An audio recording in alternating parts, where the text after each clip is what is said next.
وعلى آله وصحبه أجمعين. سبحانك لا علم لنا إلا ما علمتنا إنك أنت العليم الحكيم. رب اشرح لي صدري ويسر لي أمري واحلل عقدة من لساني يفقهوا قولي. أما بعد، الحمد لله على نعمة الإسلام، الحمد لله على نعمة الإيمان، وكفى بها من نعمة. اللهم بارك لنا في رجب وشعبان وبلغنا رمضان وأعنا على الصيام والقيام وقراءة القرآن وقنعنا باليسير من المنام. Alhamdulillah, segala puji bagi Allah Subhanahu wa taala. Malam hari ini meskipun hujan-hujan ya, tambah adem, tambah ngantuk ya, tambah seliwing-seriwing ya. Alhamdulillah kita masih menjadi hamba-hamba yang sama Allah Subhanahu wa taala, masih dikasih jatah nggih, dikasih jatah untuk kumpul-kumpul bersama ngingat-ngingat Allah, kumpul-kumpul bersama memuji-muji Allah, kumpul-kumpul bersama doa kepada Allah, kumpul-kumpul bersama mencerita-ceritakan tentang orang-orang yang mulia di sisi Allah Subhanahu wa taala. Dan sungguh perkumpulan semacam ini adalah perkumpulan yang dikatakan oleh Nabi Muhammad SAW sebagai DP-nya surga. Jadi DP-nya surga. Kalau sama DP-nya aja kita nggak mau, terus apa yo arepe dilebokne surga? Persahabatan, pertemanan, perkumpulan yang berlandaskan dengan kecintaan kepada Allah Subhanahu wa taala itu merupakan kenikmatan abadi yang dikedepankan oleh Allah taala, atau istilahnya didahulukan nikmatnya di dunia sebelum nanti akan dirasakan di akhirat nanti. Kalau guru saya ngarang satu qasidah, di awal qasidah beliau mengatakan musahabatur rijali zawil wafai naimul khuldi fi daril fanai. Katanya beliau musahabatur rijal, punya teman-teman. Walaupun di sini bahasanya beliau adalah bersahabat dengan para laki-laki, tapi masuk juga persahabatan dari kalangan perempuan. Persahabatan macam apa? Persahabatan yang saling setia, persahabatan yang saling mengingatkan, persahabatan yang landasannya adalah cinta kepada Allah Subhanahu wa taala. Kalau kita melihat teman kita kepleset, kita melihat ke teman-teman kita itu terlena di dalam duniawinya mereka, kita lihat teman kita berada di dalam kubangan-kubangan maksiat, ada rasa tidak nyaman di dalam hati, ada rasa ingin merengkuh mereka, ada rasa ingin mengeluarkan mereka. Ini kalau kita punya teman-teman semacam ini, maka mereka adalah sahabat-sahabat surga kita. Musahabatur rijali dzawil wafai, katanya beliau. Apa yang terjadi ketika kita punya sahabat-sahabat yang saling setia berjalan menuju Allah Subhanahu wa taala? Katanya beliau, naimul khuldi fi daril fanai, itu merupakan kenikmatan abadi yang terjadi di dunia yang penuh ketipu daya ini, di dunia yang semuanya serba palsu, di dunia yang semuanya serba ndak enak, di dunia yang semuanya serba saling mengkhianati, di dalam dunia yang semuanya serba saling singkur-singkuran, saling jotos-jotosan, saling jatuh-menjatuhkan, saling mencela satu sama lain demi mendapatkan posisi, demi mendapatkan harta duniawi, demi mendapatkan jabatan di atas muka bumi ini. Mereka rela mengorbankan temennya, rela mengorbankan orang tuanya, rela mengorbankan istrinya, rela mengorbankan anaknya, rela bahkan mengorbankan harga diri mereka sendiri. Harga dirinya diinjak-injak demi naik jabatan. Halal haram semuanya diterak. Sing penting bisa punya rumah bagus, yang penting punya rekening gendut, yang penting punya makanan enak. Hanya tentang perkara-perkara yang fana semacam itu mereka mengorbankan segalanya, termasuk harga diri mereka sendiri. Apa bagusnya? Apa apike kalau sudah kayak gini? Apa bagusnya ketika kita punya keluarga tapi saingannya cuman tentang perkara duniawi? Mereka yang miskin direndahkan, mereka yang kaya ditinggikan, mereka yang kaya disayang-sayang, mereka yang miskin tidak dianggap keberadaannya. Apa nih? Apa indahnya di dalam keluarga yang semacam ini? Apa indahnya ketika kita punya teman, ketika kita bersahabat, kita punya teman baik, dari yang kecil. Jenengan kalau pengen tahu persahabatan yang setia, benar-benar setia, indah, benar-benar indah, jenengan eleng-eleng ketika jenengan punya sahabat pas SD. Pas SD niku temen ndak mandang omahmu gede, omahmu cilik. Kamu punya baju begini, punya nggak tahu lagi kalau anak SD zaman sekarang, saya nggak ngerti. Zaman saya dulu ndak pandang bulu, istilahnya mau mereka anaknya orang kaya, mau mereka anaknya orang miskin, dolanan kasti kalah yo panggah diketok, gitu. Kawaya dipukul ya dipukul, dolanan bentengan, istilahnya nggak ada sekat sama sekali. Dan kalaupun misalkan tengkar sak menit, rong menit bar. Selesai, istilahnya misalkan kesenggol apa kenapa, selesai mainan, selesai juga. Yang ada di dalam hati ini sudah lupa. Itu pertemanan abadi, Bu. Niku pertemanan yang tulus. Itu pertemanan yang sebenar-benarnya teman. Tapi kalau kita merasa, saya ini orang kaya, temenannya juga harus yang kaya-kaya, itu tidak akan ada nikmatnya. Atau kalaupun misalkan kita miskin, saya miskin, saya tidak pantas untuk berteman sama orang ini dan ini. Itu juga tidak akan, itu pertemanan yang penuh dengan kepalsuan. Tapi pertemanan yang seindah-indahnya teman, satu-satunya yang dikatakan oleh Habib Umar, musahabatur rijali dzawil wafa'i. Paling nikmatnya duduk, paling nikmatnya berteman, paling nikmatnya bersahabat ketika kita menemukan orang-orang yang punya janji setia kepada Allah Subhanahu wa taala, punya janji setia. Janji setia macam apa? Berjanji sama Allah taala untuk taat kepadanya, berjanji kepada Allah taala untuk berbakti kepada orang tuanya, berjanji kepada Allah taala untuk tidak mengkhianati siapapun juga. Ya, makanan yang diambil adalah yang halal, yang haram tidak mau. Kerjaan maunya yang baik, kalau tidak baik tidak mau. Pertemanan kalau tidak bawa kepada kebaikan tidak mau. Teman-teman yang semacam ini, perkumpulan-perkumpulan semacam ini adalah DP rasa surganya Allah Ta'ala. Sebelum nanti di surga mereka juga akan dipertemukan kembali. Makanya di dalam Al-Quran salah satu kenikmatan yang Allah Ta'ala janjikan kepada mereka-mereka yang taat kepadanya, Allah Ta'ala mengatakan wa naza'na ma fi sudurihim min ghillin ikhwanan ala sururin mutaqabilin. Kita ketika berteman di dunia mesti enek bentek niku mesti. Nggih napa mboten? Salah paham, miskomunikasi, WA wes centang nggak dibales, ngapo iki? Mesti begini, gitu. Mesti ada itu, ya pasti. Jenengan lek sek ning donya rasa-rasa seperti itu akan selalu ada dan akan terus ada.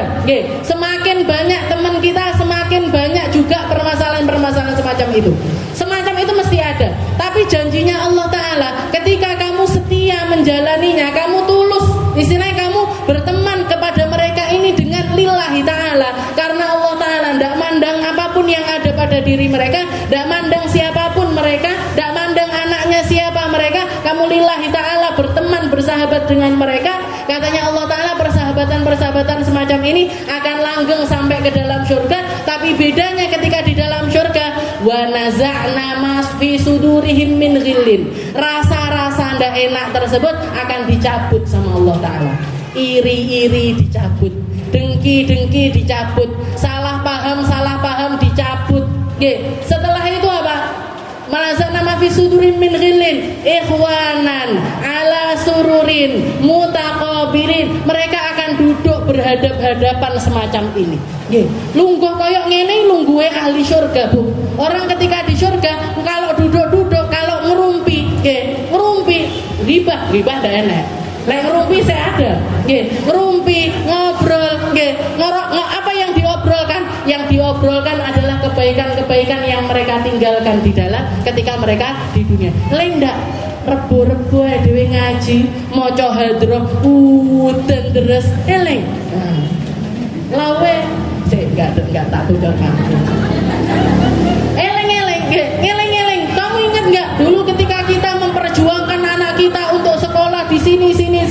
Kamu ingat enggak kita sama-sama enggak bangun pekerjaan, bangun bisnis, kita istilahnya berbisnis bersama, bawa naruh modal bersama. Setelah itu kita petik bersama, kita sedekah dengan harta itu bersama-sama, kita bangun ini itu juga bersama-sama. Pertemanan semacam ini nanti di surga akan ditemuin kembali dan duduknya itu semacam ini. Duduknya semacam ini. Mereka duduk berhadap-hadapan ala sururin mutaqabilin, di atas ranjang-ranjang indah mereka. Kalau misalkan saya kangen sama sahabat saya, entah kadang sahabat saya yang didatangkan sama Allah Ta'ala, atau saya yang dibawa ke tempat sahabat saya. Enak nama betul? Enak, nggih. Atau di sana juga ada pasar, nggih. Dikatakan ada di dalam surga itu ada suk, ada pasar, bukan pasar, enggak keren, nggih. Mall. Nggih. Ada mall-mall, tapi mall-mallnya ini bukan tempatnya orang belanja, bukan tempatnya orang nyari baju ini, kelambi wis apik kabeh, omah wis apik kabeh, perabot wis apik kabeh. Ndak enek ceritane jenengan tuku pel-pelan, tuku apa sula itu ndak perlu, resik dhewe. Nggih. Jadi ngapain kita di dalam mall-mall tersebut? Nongkrong sama sahabat-sahabat kita. Nggih. Yang ninggalkan sahabat baik di dunia bakalan ketemu lagi di akhirat nanti. Yang bersahabat karena Allah Subhanahu wa Ta'ala di surga nanti juga akan ditemukan dengan sahabat mereka, selama persahabatan itu dibangun karena Allah Subhanahu wa Ta'ala. Dan persahabatan ini ada persahabatan umum, ada persahabatan khusus. Persahabatan umum yang semacam ini, kita duduk bareng bersama-sama, sahabat karena Allah Ta'ala, duduknya karena Allah, berdirinya karena Allah, ketemunya karena Allah, saling berbaginya karena Allah, saling mandangnya juga karena Allah. Tapi ada juga pertemanan yang khusus. Pertemanan khusus ini lebih spesifik lagi, seperti yang diceritakan oleh Rasulullah SAW di masa Bani Israel dulu. Ada seorang laki-laki, kangen sama sahabatnya, tapi karena tempatnya ini jauh, istilahnya sudah beda kota, sudah luar kota semacam itu, si temennya ini tadi berangkat mau mengunjungi sahabatnya, mau silaturahim, atau mau nyambung, atau karena saking kangennya pengen ketemu. Karena kangen ini kan ndak iso digawe-gawe. Kangen itu obatnya ketemu. Kangen itu obatnya pertemuan. Puncaknya kenikmatan ketika kita mencintai seseorang adalah ketika kita dipertemukan dengan orang yang kita cintai. Kita sholawat kepada Nabi Muhammad, Allahumma shalli ala sayyidina Muhammad wa ala ali sayyidina Muhammad, Allahumma shalli ala sayyidina Muhammad wa ala ali sayyidina Muhammad. Ada rasa cinta di dalam hati. Puncaknya cinta itu apa? Ketemu. Puncaknya cinta itu apa? Dipertemukan sama Rasulullah Sallallahu Alaihi Wasallam. Mungkin kita masuk orang-orang yang dipertemukan, entah itu di dunia. Kalau bisa kita dipertemukan di dunia, atau kalau tidak paling tidak yuk di dalam mimpi-mimpi kita. Kalau tidak kita nanti diselamatkan sama Nabi Muhammad ketika di padang mahsyar, ketika di hari kiamat nanti. Jadi laki-laki ini keluar dari rumahnya, berangkat melakukan perjalanan. Allah Subhanahu wa Ta'ala mengutuskan malaikat Jibril untuk mendatangi laki-laki tersebut. Ditanya, ya fulan bin fulan, wahai engkau laki-laki, ma akhrajak, apa yang bikin kamu keluar dari rumahmu? Apa yang bikin kamu berpayah-payah melakukan perjalanan yang sangat panjang, bawa bekal, bawa kendaraan, bawa ongkos yang tidak sedikit? Kemana tujuan pergimu itu, kemana? Katanya laki-laki tersebut, uridu an azura akhon li fillah fidakal qaryah. Wahai engkau, malaikatnya enggak berupa malaikat menyamar menjadi seorang manusia. Maka laki-laki tersebut mengatakan, saya berangkat dari rumah saya berpayah-payah karena saya kangen sama teman saya, karena saya kangen sama salah seorang sahabat saya. Ditanya lagi sama malaikat, apa kamu punya hajat sama dirinya? Istilahnya apa kamu mau nagih hutang, apa mau ngambil barangnya dia, apa kamu memang punya janji temu sama dia, atau punya urusan bisnis sama dia?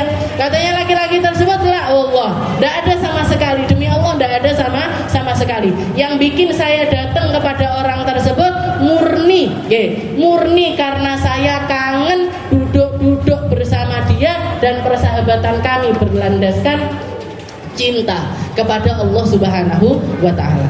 Maka malaikat tersebut mengatakan, ya rajul, inni rasulun minallah. Wahai kamu laki-laki, ketahuilah bahwa sesungguhnya saya ini adalah malaikat utusannya Allah Subhanahu wa taala. Saya diperintahkan untuk mendatangi dirimu dan Allah taala mengucapkan salam kepada dirimu. Allah taala mengatakan, qad ghafarallahu dzunubak. Allah taala sudah menghapus seluruh dosa-dosamu semenjak kamu keluar dari rumahmu untuk mengunjungi sahabatmu karena Allah Subhanahu wa taala. Jadi pertemanan khusus, pertemanan khusus karena Allah. Sahabat itu lek kakean sahabat kan duduk sahabat jenenge.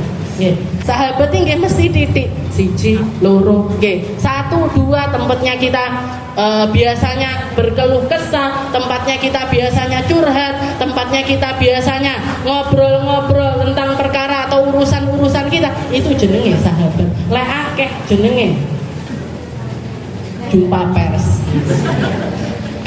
Lek akeh jenenge jumpa pers. Nah, kita lanjutkan pembahasan kita masih di dalam suratul Kahf. Saya itu cita-citanya surat Kahfi selesai sebelum Ramadan. Cita-citanya. Tapi ini kok sing ayat ke 60-an. Padahal ayatnya sampai 101. Ya muga-muga selesai. Nah, tidak selesai nggih ndak apa-apa. Bismillahirrahmanirrahim. A'udzubillahi minasyaitonirrajim. Kita masuk di dalam ayat yang menceritakan tentang kisahnya Nabiullah Musa, menjelang pertemuannya dengan salah seorang hamba Allah Ta'ala yang luar biasa. Beliau dikenal dengan nama Khidir, dikenal dengan nama Khidir. Para ulama mengatakan kenapa kok dinamakan Khidir? Khidir itu diambil dari kata-kata khadroh. Khadroh itu artinya hijau. Karena dikatakan Nabi Allah Khidir ini, Nabi Khidir ini, setiap tempat yang beliau kunjungi, yang beliau duduk di situ, sekitarannya berubah jadi hijau. Makanya dikatakan beliau itu tinggalnya di hutan-hutan. Beliau tinggalnya itu, beliau sampai sekarang masih hidup. Nabi-nabinya Allah Ta'ala yang masih hidup sampai sekarang itu Nabi Khidir sama Nabiullah Isa. Sama Nabiullah Isa. Tapi kalau Nabi Khidir ini ada ikhtilaf di antara para ulama. Ada yang mengatakan beliau ini bukan nabi, bukanlah seorang nabi, yang jelas bukan seorang rasul. Rasul niku kan seorang nabi yang diutus, istilahnya disuruh nyampaikan risalah yang datang kepada beliau. Tapi kalau Khidir niki, Sayyidina Khidir niki, beliau dapat wahyu dari Allah Ta'ala tapi tidak diperintahkan untuk menyebarkannya. Karena ilmunya bukan ilmu yang harus disebarkan. Ilmunya bukan ilmu yang dipakai untuk kehidupan manusia pada umumnya, mboten. Karena lain. Kalau ada orang atau istilahnya ilmu semacam ilmunya Nabi Khidir ini disebarluaskan, wong nyekek anaknya orang sampai mati, gitu. Nanti dilanjutannya bakalan kita kulik semua hal yang terkait dengan pertemuan Nabi Musa dengan Sayyidina Khidir. Ada yang mengatakan beliau adalah seorang nabi. Ada yang mengatakan juga beliau bukan seorang nabi, tapi salah satu dari ulamanya Bani Israel. Sebelumnya beliau adalah salah seorang ulama, salah seorang aulia dari kalangan Bani Israel, dari kalangannya Nabi Musa itu sendiri. Tapi setelah dapat ilmu khusus dari Allah Ta'ala, sama Allah Ta'ala disuruh menyendiri. Ada juga yang mengatakan beliau itu bukan dari golongan Bani Israel, tapi anaknya raja-raja di masa tersebut. Salah satu keturunannya seorang raja dapat ilmu dari Allah Ta'ala, akhirnya memilih untuk menyendiri. Itu Nabi Allah Khidir. Kita masih di dalam ayat yang mengatakan di sini Allah Subhanahu wa taala mengatakan wa idz qala Musa li fatahu la abrau hatta ablugha majma'al bahraini aw amdiya huquba. Nabi Musa mengatakan kepada Yusha bin Nun, orang yang atau salah seorang muridnya yang diajak berangkat bersama-sama untuk ketemu sama Nabi Khidir ini, beliau begitu dapat istilahnya dapat kabar dari Allah Ta'ala, wahai Musa, bukan kamu, istilahnya bukan kamu orang paling berilmu di atas muka bumi ini, ada laki-laki soleh di tempat sana, Di suatu tempat sana dia punya ilmu, aku berikan ilmu yang kamu tidak punya ilmu tersebut. Nabi Musa ketika merespon, istilahnya responnya Nabi Musa ketika ditegur sama Allah Ta'ala semacam itu, dan terus beliau mengatakan, ya Allah, kalau gitu kasih juga saya ilmu seperti ilmunya Khidir, biar saya double ilmunya, biar saya jadi benar-benar jadi orang paling alim. Enggak, beliau memilih untuk dikatakan yang pertama kali keluar dari lisannya Nabi Musa begitu ditegur sama Allah Subhanahu Wa Ta'ala, beliau mengatakan Astaghfirullah. Jadi minta ampun sama Allah Ta'ala atas perkara yang baru saja terjadi. Istilahnya keceplosannya beliau langsung minta ampun kepada Allah Ta'ala. Setelah itu beliau mengatakan, ya Rabb, kalau gitu ya Allah, tunjukkan kepadaku di mana tempatnya laki-laki soleh tersebut, tunjukkan kepadaku tempatnya orang alim tersebut. Maka Allah Ta'ala mengatakan, huwa fi majma'il bahrain, dia tinggal di tempat perbatasan antara dua laut. Perbatasan antara dua laut. Jenengan kalau pergi ke Gemah, habis itu ke Perigi, kira-kira antara lautnya Perigi karo lautnya Gemah enek batasannya napa mboten? Iso dibeda, oh iki jenengan naik kapal gitu. Oh iki laute Gemah, iki laute Perigi. Iki laute nama malih cedeke kono. Nggih. Kroco, nggih. Laut apa? Coro, nggih. Lautnya pantai Coro sama lautnya pantai Gemah. Ora nek bedane. Podo-podo asin ditilat, podo-podo asin. Nggih toh? Allah Ta'ala mengatakan fi majma'il bahrain, di tempat bertemunya dua laut. Bingung napa mboten kalau jenengan sing pergi ke tempat perbatasannya laut. Di perbatasannya laut. Nggih, mana ini kira-kira perbatasannya laut. Setelah itu akhirnya Nabi Musa sadar atas hal tersebut, tapi beliau enggak mengatakan, "Ya Allah, piye carane bedane laut siji karo laut sijine?" Mboten. Nggih, beliau cuma mengatakan, "Ya Rabb, nggih, kaifa a'rifu ya Rabb?" Gimana cara saya tahu kalau itu adalah perbatasan antara satu laut dengan laut yang lainnya? Maka Allah Ta'ala mengatakan, ya Musa, kamu bawa istilahnya kamu kan berangkat bepergian ini pasti bawa bekal. Pastinya kamu bawa bekal. Bawalah bekal itu berupa ikan. Bawa bekal ikan beberapa biji gitu, kamu panggang untuk dimakan di tengah perjalanan. Nanti tandanya kalau tempat itu adalah tempat tinggalnya Nabi Allah Khidir, ikan yang kamu jadikan, ikan dijadikan bekal, ikan berarti dimasak, gitu. Apa jenengan, ya budal bekal ikannya saya gelepek kan enggak, gitu, sudah mati. Bahkan dikatakan ikannya itu sudah masywi itu sudah dipanggang, sudah diasap, sudah matang, bawa itu bersama tempatnya nelayan itu biasanya sesuatu yang kayak corong gini, ikannya dimasukkan ke situ, setelah itu diangkat dari atasnya. Bawa itu untuk jadi bekalmu selama perjalanan tersebut. Nanti tandanya kalau ini adalah tempat di mana tempat tinggalnya Nabi Khidir, ikan yang jadi bekal kamu itu tadi bakalan aku hidupkan kembali, dan dia akan nyari jalannya masuk ke dalam lautan. Ketika hal itu terjadi, itu adalah tempat tinggalnya Nabi Allah Khidir. Maka Nabi Musa mengatakan sam'an wa ta'atan. Baik kalau gitu. Berangkat, otomatis kan ini wahyu dari Allah Ta'ala ini.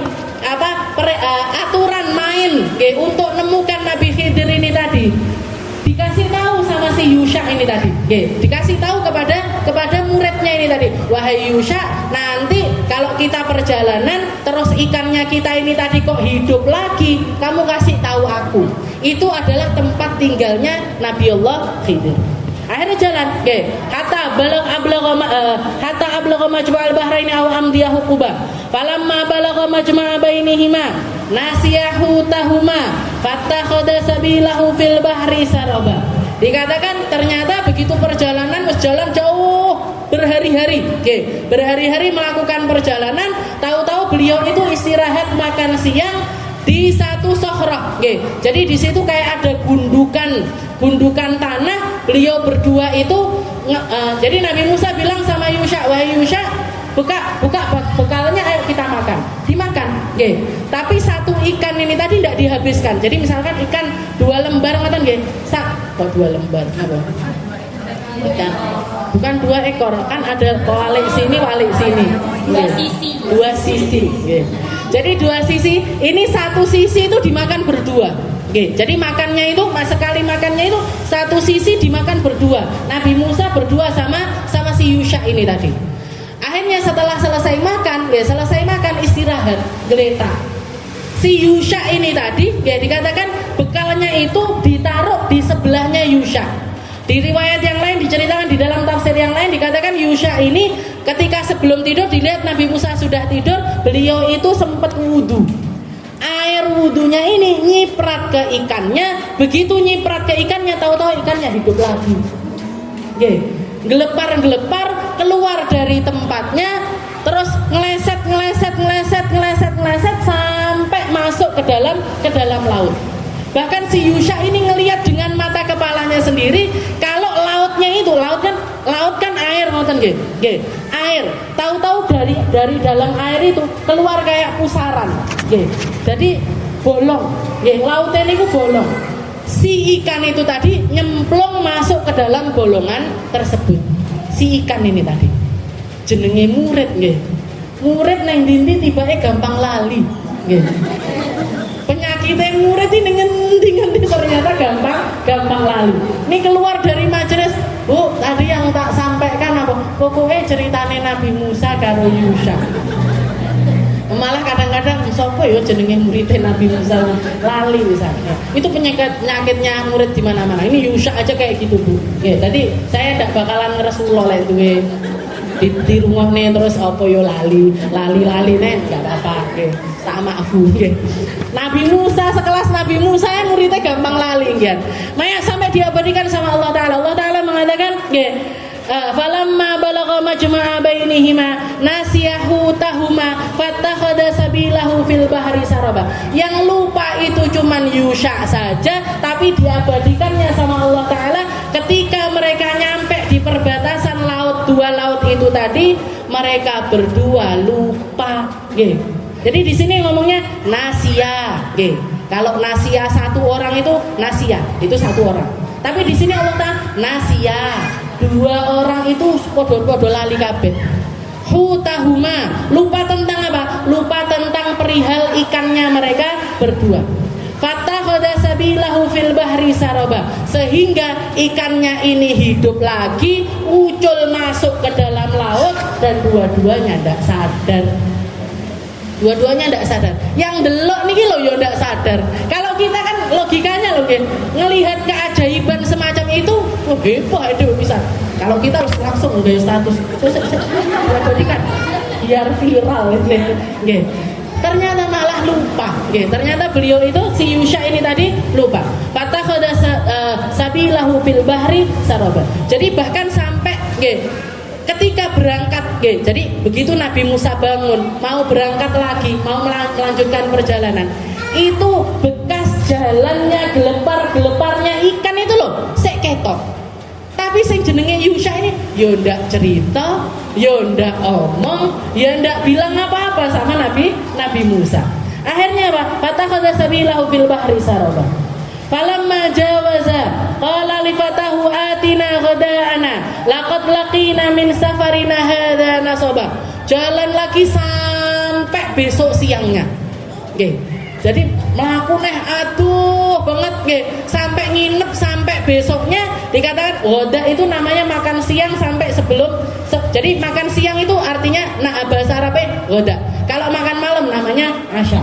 Dikatakan ketika makan siang Nabi Musa mengatakan falamma jawaza, jalan jauh banget. Qala li fatah, Nabi Musa mengatakan, nak, atina ghadana. Ayo, bekalnya dibuka lagi. Kita makan siang sekarang. Fatah, atina ghadana. Laqad laqina min safarina hadza nasaba. Ini saya jalan ini sudah cukup capek, sudah cukup lelah. Ayo kita makan siang kita. Dikatakan Nabi Muhammad SAW ketika membacakan ayat ini, beliau mengatakan rasa capek, nasab itu artinya capek. Rasa capek itu, rasa capeknya perjalanan itu baru dirasakan oleh Nabi Allah Musa setelah beliau ini melewati tempat yang menjadi tujuan dari mereka berdua. Sebelum perjalanan yang sebelumnya sampai nyampe di tempatnya Majma'al Bahrain tadi, tempat perbatasan laut itu, Nabi Musa tidak merasakan capek sama sekali. Baru perjalanan kedua dari tempat tersebut ke makan siang besoknya, baru beliau merasakan yang rasanya capek. Ini kemuliaannya Allah Ta'ala untuk Nabi Allah atina ghada'ana laqad laqina min safarina hada nasaba. Kita sudah capek, ayo dimakan bekalnya. Qala ara'aita idza awayna ila sakhrati fa inni nasitul hut wa ma ansanihu illa syaitan wa an adhkura fattakhadha sabilahu fil bahri ajaba. Di mana-mana murid lek salah sing disalahne setan. Ya Allah, aku dilalek nih setan. Ya Allah, wahai Nabi Musa, ingat nggak kemarin ketika kita istirahat di atas gundukan batu besar itu, di situ saya ngelihat keajaiban luar biasa. Apa itu? Saya ngelihat ikan bekalnya kita itu dibuka, bekalnya hilang. Iwaknya nggak enak, ikannya nggak ada, ya lali. Ikannya itu hidup lagi ketika kita itu berada di istirahat di tempat di atas gundukan batu besar tersebut. Wa ma ansanihu illa syaitanun anadkura. Ini yang bikin saya lupa, ini mesti setan ini, wahai Nabi Musa. Wa takhadha sabilahu fil bahri ajba. Itu saya melihatnya itu sempat ndredeg sempat. Lah saya jadi Nabi Musa, ngono ora omong. Ngono ora omong, sudah ndredeg ini. Nah, itu ajaib banget Nabi Musa, saya melihat laut itu mana ada, laut itu bolong itu kan enggak ada. Yang ada kan gua atau tanah itu mungkin ada lubangnya. Ini laut ini. Yang berlubang itu laut. Nyemplung ikannya di situ. Separuh tak urip, habis itu masuk ke dalam tempat tersebut. Dan ikan yang terjadi, istilahnya bukti dari kejadian yang terjadi kepada Nabi Musa sama Nabi Khidir ini sampai sekarang bisa disaksikan. Ada ikan namanya flatfish, ada ikan, jangan kalau mau googling namanya flatfish, ikan yang badannya itu cuma separuh. Separuhnya nggak enek awake, separuhnya nggak ada badannya, separuhnya lagi ada badannya. Ada yang mengatakan itu adalah ikan yang dihidupkan kembali sama Allah Ta'ala di kejadian ketika beliau bertemu sama Nabi Allah Khidir. Ada juga yang mengatakan ini juga terjadi sama Nabi Musa ketika beliau membelah lautan. Ada ikan yang badannya itu ikut kebelah. Tapi subhanallah, qadarullah istilahnya, maha kuasanya Allah Ta'ala panggah urip deh. Tetap dihidupkan. Ini googling ada namanya flatfish. Flat, dia tulisan F-A. Ini pulang. Al-Qur'an. Wa takhadha sabilahu fil bahri ajaba. Qala dzalika ma kunna nabghi. Katanya Nabi Musa, lah kuwi sing tak karepi. Kejadian itu yang aku inginkan. Dzalika ma kunna nabghi. Fartadda ala asarihi ma qasasa. Akhirnya mereka berdua harus putar balik lagi, balik ke tempat di mana peristirahatan mereka pertama, ketika kejadian itu terjadi. Balik lagi, jalan lagi setengah hari, begitu nyampe ke tempat tersebut dikatakan bukti, istilahnya lubang di mana ikannya ini nyemplung ke dalam tempat tersebut masih ada. Jadi lubang di dalam laut itu masih ada. Turun Nabi Musa, nengok kanan kiri, nengok ke kanan dan ke kirinya beliau. Ternyata di situ ada seorang laki-laki, sekitarannya semuanya hijau. Beliau pakai penutup kepala, bahkan sampai wajahnya itu tertutup. Maka Nabi Musa sontak mengucapkan salam kepada beliau, Assalamualaikum ya Abdullah. Salam sejahtera atas engkau, wahai hamba Allah yang saya jauh-jauh datang ke tempat ini, diperintahkan sama Allah Ta'ala untuk nyambung rasa antara diriku dengan dirimu, untuk nyambung jalinan kasih. Karena Allah Ta'ala, karena engkau, Allah Ta'ala mengatakan engkau memiliki ilmu yang saya tidak memilikinya. assalamualaikum. Nggih. Maka laki-laki tersebut buka wajahnya. Nggih. Istilahnya penutup wajahnya ini dibuka. Setelah itu menjawab salamnya Nabi Musa, waalaikumsalam, man anta, siapa kamu? Nggih. Nabi Musa mengatakan Musa. Dijawab lagi, kalimullah. Nggih. Orang yang pernah diajak ngobrol sama Allah Ta'ala, Nabi Bani Israel, nabinya Bani Israel. Okay. Nabi Musa mengatakan na'am. Na'am. Okay. Nanya lagi, Nabi Khidir ini mengatakan apa yang bikin kamu datang ke sini ini apa? Kenapa kamu kok sampai jauh-jauh datang ke tempatku ini untuk apa? Katanya Nabi Musa, karena engkau memiliki ilmu yang aku tidak memilikinya. Dijawab lagi sama Nabi Khidir, dan engkau pun memiliki ilmu yang saya tidak punya ilmu tersebut. Dan semua ulama sepakat Nabi Musa itu derajatnya lebih tinggi dibandingkan Nabi Allah Khidir, karena beliau adalah Nabi juga Rasul. Sedangkan Khidir belum tentu seorang nabi, belum tentu seorang nabi, tapi didatangi. Dan memang seperti itu keadaannya orang-orang mulianya Allah Subhanahu wa taala. Imam Idrus, di sini juga disebutkan ada seorang ulama, Habib Abu Bakar bin Abdullah Al-Idrus, julukannya Al-Idrusul Akbar, seorang ulama, tokoh ulama yang sangat terkenal di zamannya beliau.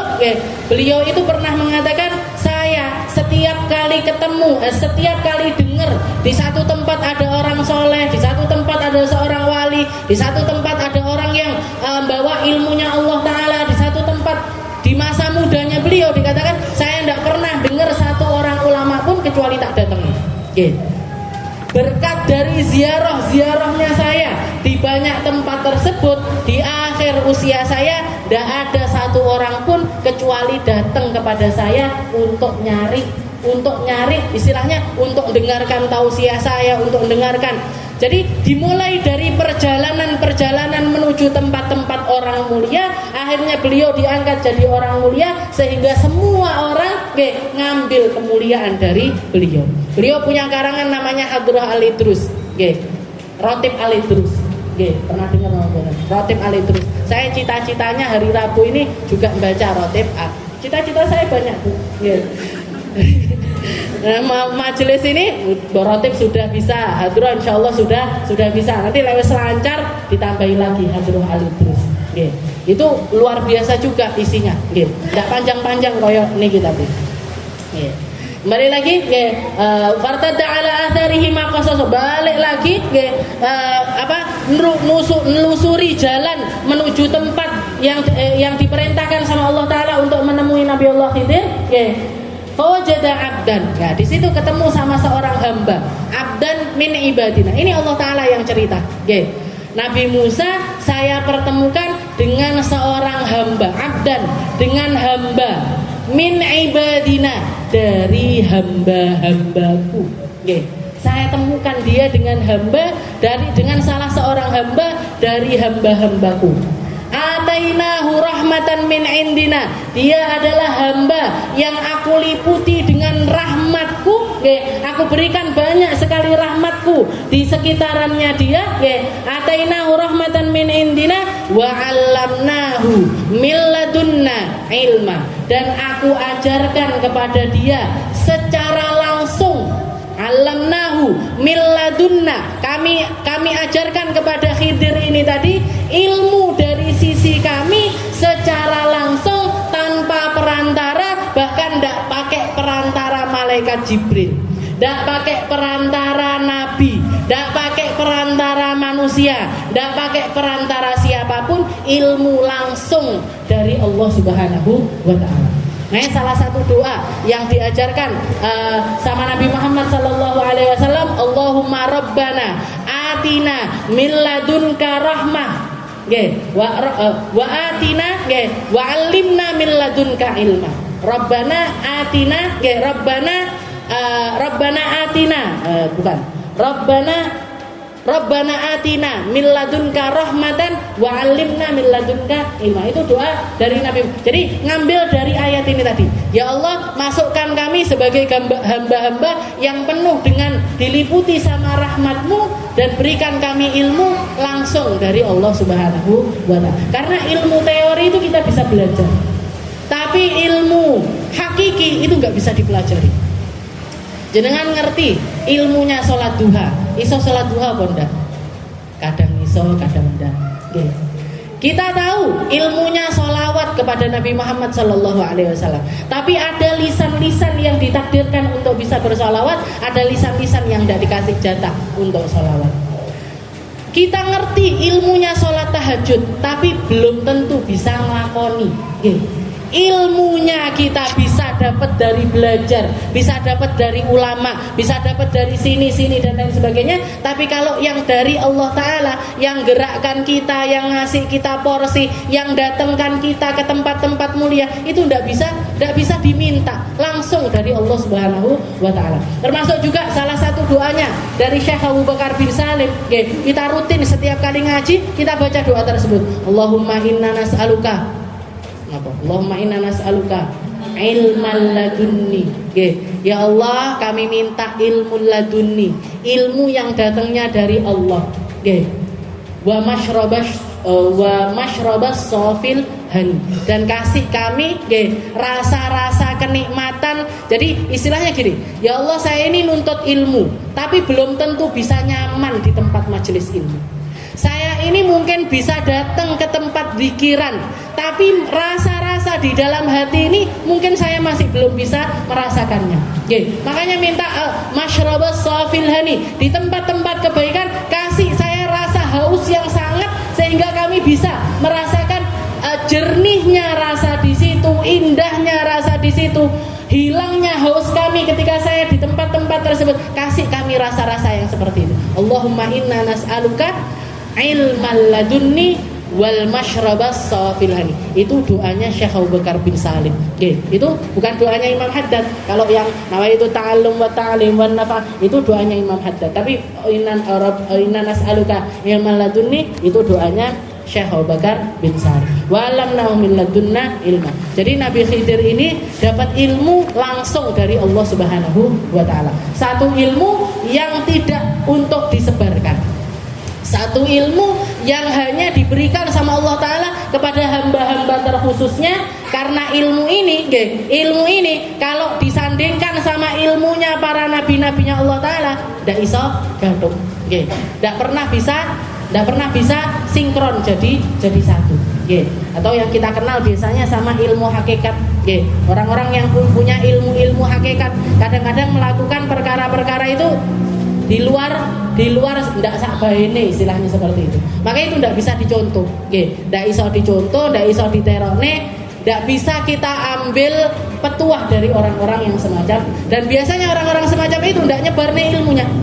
Mereka pilih untuk bertapa di gunung-gunung, ngungsi di tempat-tempat yang tidak banyak manusia, memilih untuk menyendiri bersama Allah Ta'ala seperti yang dilakukan oleh Nabi Allah Khidir. Jadi dua ilmu ini dua ilmu yang berbeda. Nabi Musa dapat ilmu namanya ilmu dohir, kalau Nabi Khidir ini punya ilmu namanya ilmu batin.